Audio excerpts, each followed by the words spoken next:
My opening, my number one is well the Daddy Beard. I mean, anyone who's got over 40,000 first class runs, is the Dennis, Dennis Amos. Um, what a player he was, and it was brilliant to come into that Warwickshire lineup back in the 80s, and he was, he obviously been having been his England career obviously was done, but he was still. Well, the thing about Amos, not only was he was a great player, top player, fast bowling, can play aggressive, can play spin. But even at his age, and he obviously went on to play. I mean, typical bloody batsman. He played for bloody ever. But he always was looking to improve, and it was for a young kid like me.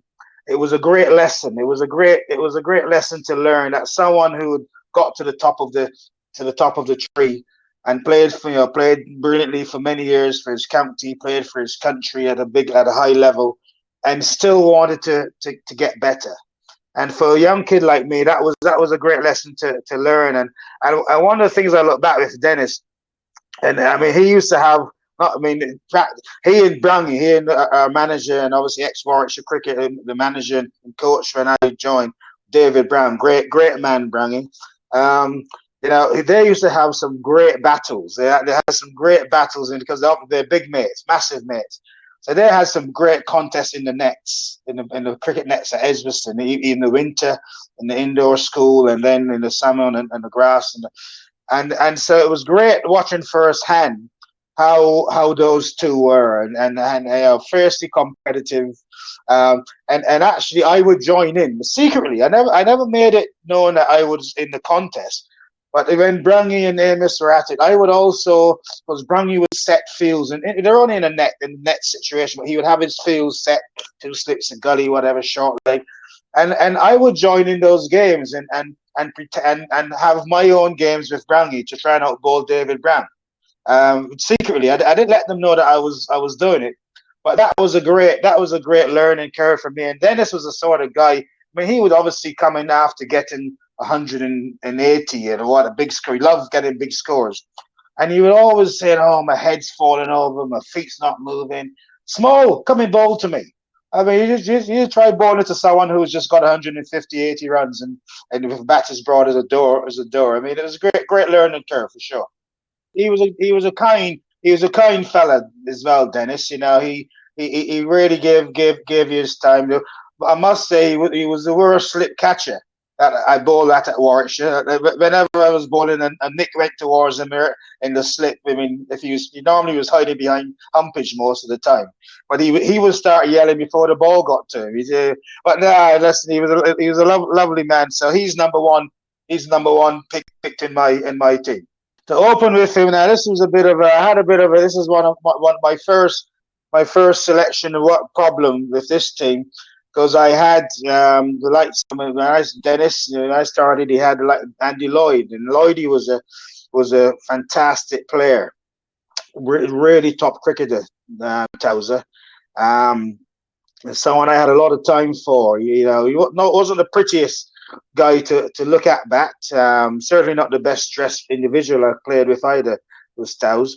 But he knew his scoring zones and when he was on his game, he was a hard guy to bowl to. And sadly, obviously, when he got selected for England, half an hour into his England career, he went against one of the best bowlers the cricket's ever seen. Clocked him on the head, and that was that. And he did well to come back and play for a few more years, but he was never the player after that not. But he was a fantastic captain for Warwickshire. He took Warwickshire. He changed the mindset of the club as a captain, and basically turned us from an average county side, to be honest, um, and made us into to believe that we could win things. And he's the one that instilled that winning mentality in the team that then got to go on by the likes of Dermot Reeve and Bob Woolmer and the likes. So, but my number two to back with Amos is Andy Mola. Andy Mose was a fantastic batsman. tough, stubborn. You batted. He was a guy if you just want to bat for your life. Andy Moles was that man, and he was good because obviously I know when he got started, the opposition had to dig him out. So for a bowler like myself who like putting my feet up and having a kip or whatever, I love seeing when that big broad beam of Mola was out in the middle. He was a great man, and he was a good man on the field to have in your corner as well, Mola, on and off the park. The upbringing he had, he didn't get handed his Warwickshire slot. He really worked and impressed and kept coming back, and even though he got turned away. So no, full credit to Andy Moles for what he achieved, and he should have played for England quite frankly. And he was a good man on and off the field. We were never we were a more cheeky team than a nasty team, that Warwickshire, more or less through the whole of my Warwickshire career. We played it tough, and there were one or two skirmishes, but we were never nasty. We were more cheeky than nasty. But if we wanted an enforcer, shall I say, on the field, then there was only one man that wore that badge, and that was the little nuggety opening batsman, Mola. So he was the one who would say the words, some of them quite inappropriate at times, to let the opposition know that they're in a fight, and he was very good at that. But as soon as play was done, Andy Moles was the first guy to shake the opposition's hands, in the bar for more than one or two beers for quite a long. He did his set time in the bar. So Andy Moles definitely is my number two. After that, I mean, yes, there were lots of candidates, but there's only one number three that I can pick in my team, and simply the best batsman of any team that I have ever played in. Any team that I've played in is Brian Charles Lara. There's no one that I've played with, and I've played with some wonderful cricketers I've played with. That's the key. I've played with some wonderful cricketers, but none of them comes close to Brian Charles Lara. He was unbelievable, and yes, okay, he was in the crest of a wave when Warwickshire, signed him somewhat inadvertently, we must say. We all know the story of what happened there in '94, and he obviously came on the back of his 375. But to watch someone that good at close quarters, and it wasn't a fluke.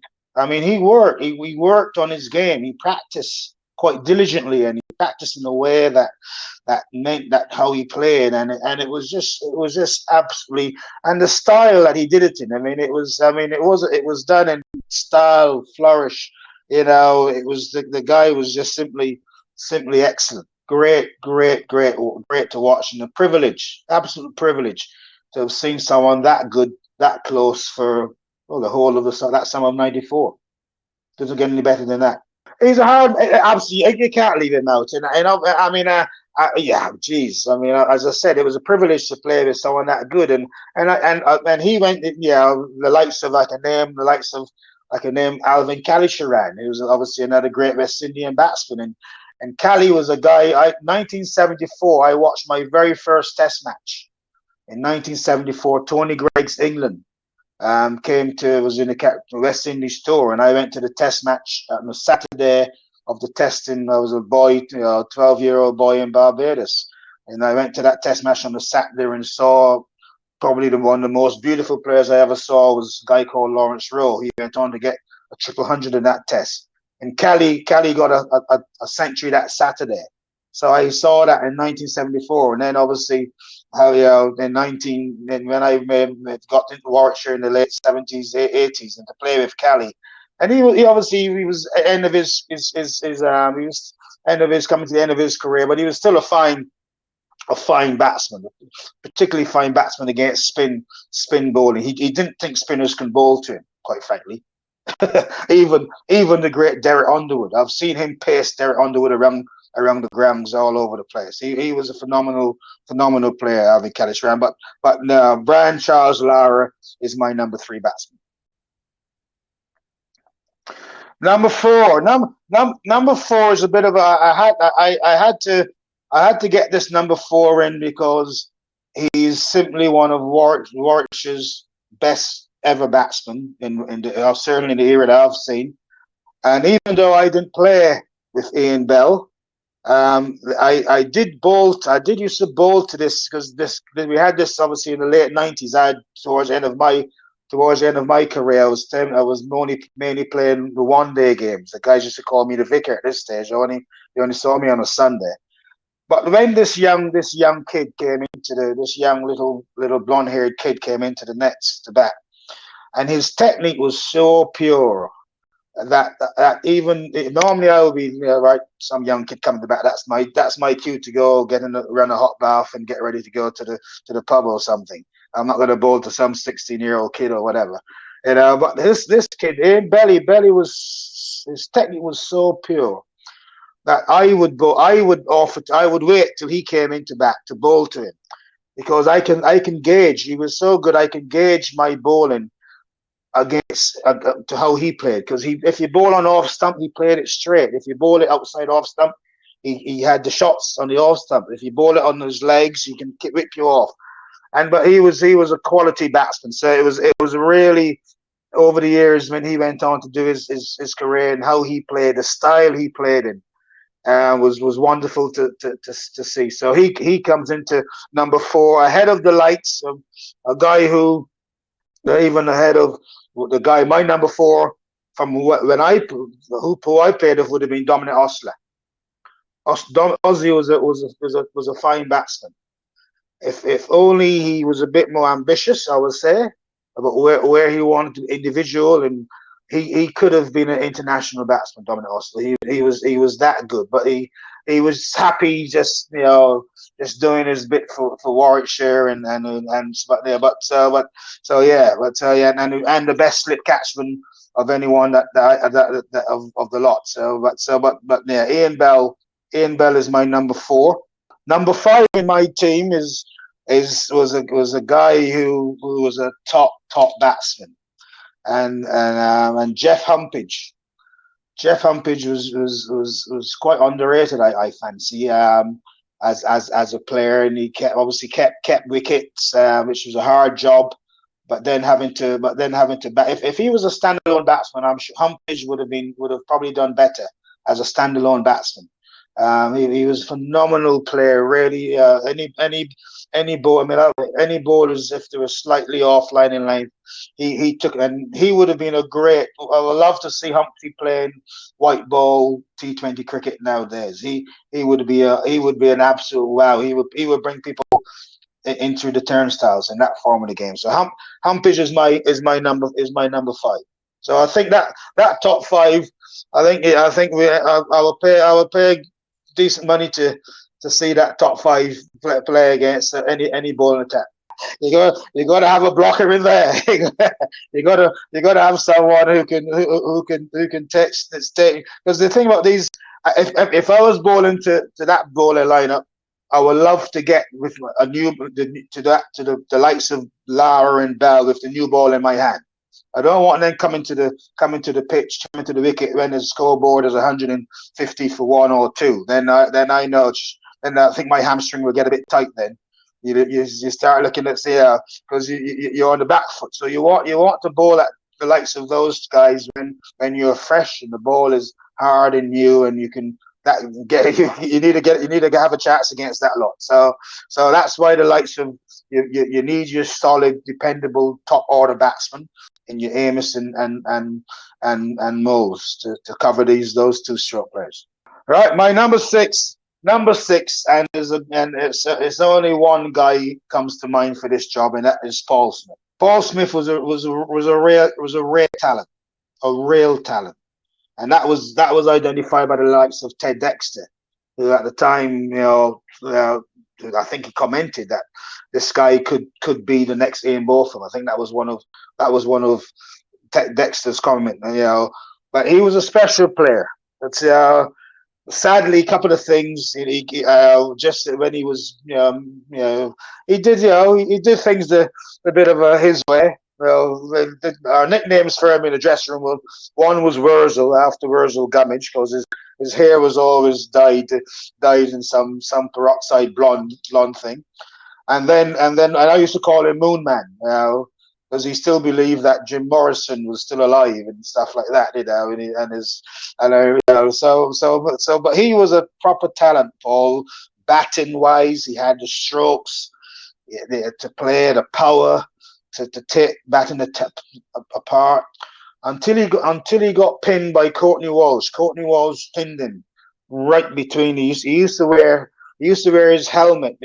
Back in the days of the perspex helmets, and he said he felt he got a bit too claustrophobic with the perspex, so he wore his a little bit sort of with a great big hole, too big a hole. And Courtney Walsh, being the bowler he was, absolutely pinned him with a proper bouncer. And after that, his confidence for batting was never the same. As soon as anyone bowling too sharp, and obviously that soon gets around. It's, if you pitch it up to him, he drove you. But when it got a bit short and stuff, because of that incident. But Paul Smith and his bowling as well. It was bowling. He had a different style of bowling. He didn't know where it was going, for one.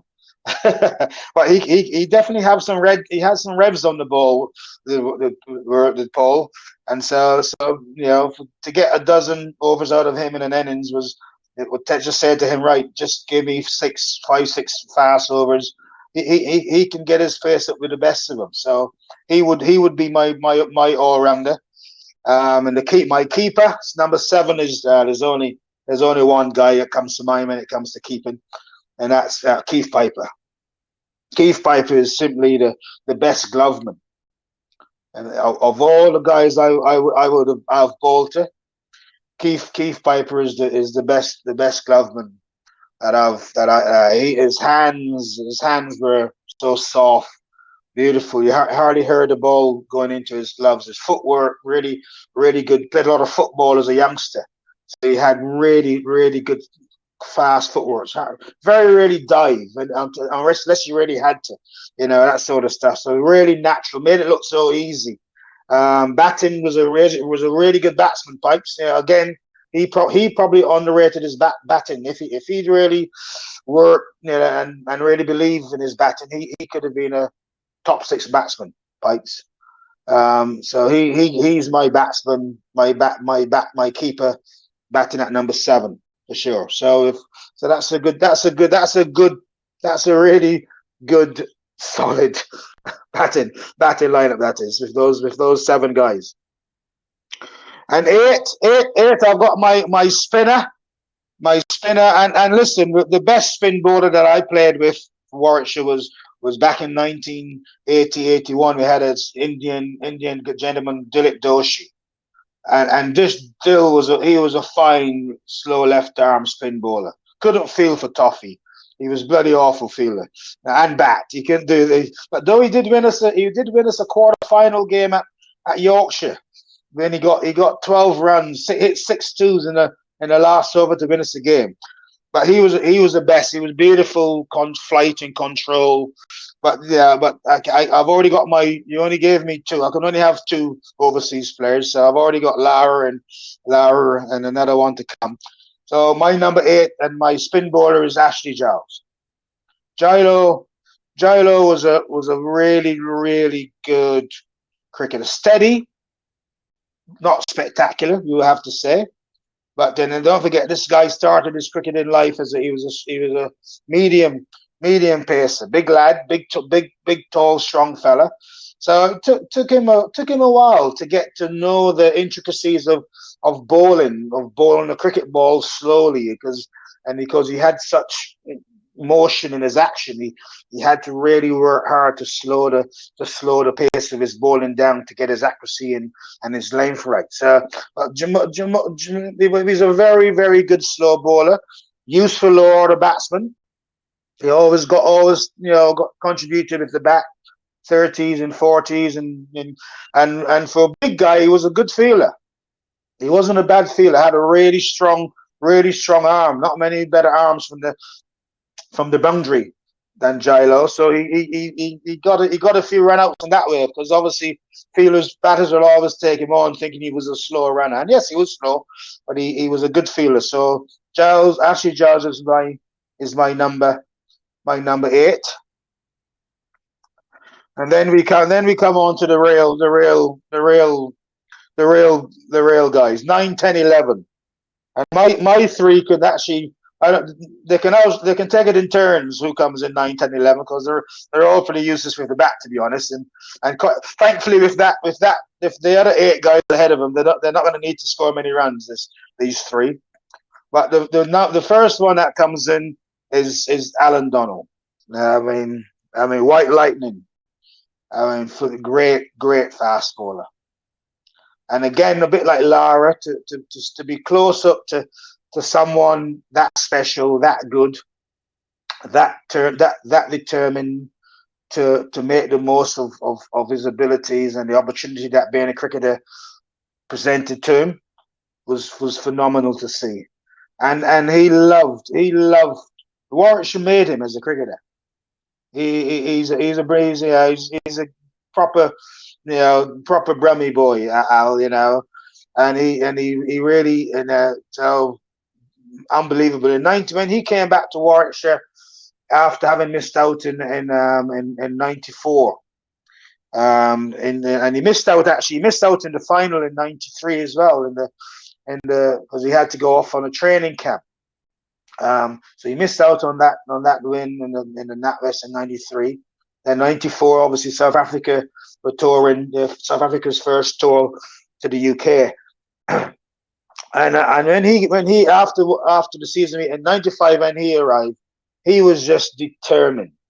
He was determined that he was going to win a trophy with Warwickshire that summer. And I said to mates of mine, friends of mine, my drinking buddies and stuff, I said, well, guys, there's only one winner of the county championship this year, because Alan Donald was going to bowl us there, and that's what happened. As soon as if we ever got stuck in a game and we needed wickets, he just went through the gears. He just bowled faster and faster until he made a breakthrough. And so it was actually quite easy for the likes of myself, to be honest, at the other end. And he was great. It was great to see him. The international career he had was a joy to see. He was an action. I mean, great bowler, Alan Donald. So he's 9. And the other style of bowling is a great friend of mine, and a guy I'll have in my team because he'll bowl my overs as well as his, was Tim Munton. I mean, Mr. Steady, Mr. Dependable, reliable, whatever the conditions, Munty, he was just the sort of, every team needs to have that sort of bowler in your team. So he was a guy, great, and could have easily have played should have played a lot more international cricket as well, because he was certainly had the skill set to, and he would have improved even more in that sort of environment, I'm sure. So Tim Munton, absolutely, he's Captain Sensible, as he was known, is definitely in the lineup. And my number 11 is the one and only RGD Willis. I mean, my first captain at Warwickshire, and I know I'll probably get some Brit batsmen say, well, he never did it for didn't do it for Warwickshire, but I'm sure he did. He did have some good games. But what I will say to that, Bob Willis is probably the most unathletic, unnatural bowler I've ever come across. So bowling hard, bowling fast, which is a bloody hard job, didn't come easy for Bob Willis. He had to really work at it to become the bowler that he was. And when you bowl, and obviously, I mean, back then with England, when you play for England, as he did many times and did well for England, and you finish your test match on a Tuesday, win, lose or draw, you rocked up the next day for your county. And I remember him many a time. He would come in the dressing room, rolling in. He parked his car. His car used to park right by the player's entrance to the dressing room, because he couldn't walk from the car park, quite frankly. And he would come in, and Amos, the senior player, would welcome him back, and and he just say, right, Bob, we got a really, really lovely green hard pitch for you today. He would just go, Saka, Dennis's nickname was Saka, just piss off, win the toss, and we're batting. Because he was just knackered. He just knackered from. He probably obviously had a good week with England international cricket, but bowling for him was hard work. But he was a fine bowler, 300 odd Test wickets. And this challenge for him was when he was bowling to, if in the opposition had an international player. If he was bowling to at Worcester, Glenn Turner, at Somerset, the Viv Richards. If he was bowling to an international player or boycott or a young England player that he wanted to test out, then you saw that guy bowl. I mean, this was a fine fast bowler. Alan wasn't that keen on bowling the brand new ball. He actually preferred a ball that was, say, like 8-10 overs old, when you can obviously start shining at one side and get the lacquer going and stuff. So from that point of view, I would say Bob will take downhill downwind. Alan will come the other, and then Munton will take up the tough end, and then Donald will replace with this downhill downwind. Well, and as I say, absolutely. And then you got Paul Smith with his, as we used to call him, Bertie Bassett all sorts, because he didn't know what he was doing. So, but it was effective. And then obviously Ashley with his spinners. I mean, I think that's a really, really good team. I might be a bit biased, but it's my team. But if there's anyone who else picks a team to beat that one, then good luck to them. A 12-man, geez, a 12-man in that team. Crikey, geez, I didn't pick one. I'll pick myself and carry the drinks for him, because that team is quite a sociable team. I'll have as well. It'll be we'll have a lot of fun. So I'll pick myself as 12-man. Listen, I love my time at the great club of Warwickshire, and it's always be my club for sure. And I was privileged and a pleasure to play with some great players, but more importantly, some wonderful people and guys. And it's a credit that we still, quite a lot of us still keep in touch from time to time. The Warwickshire, the old Players Association is a really strong body that hopefully we manage to get back together and do the few things we do, the President's Days and stuff like that this summer. But now, so I think it's and the members. I mean, the members of the club they're always really, really brilliant to me. I've never, I can't think of any challenging times or moments that I've had at Edgbaston, to be honest. So it's a privilege to be able to list that 11 guys, and I'll put them up, as you probably said, probably against probably most international teams as well. They'll give most teams a good game.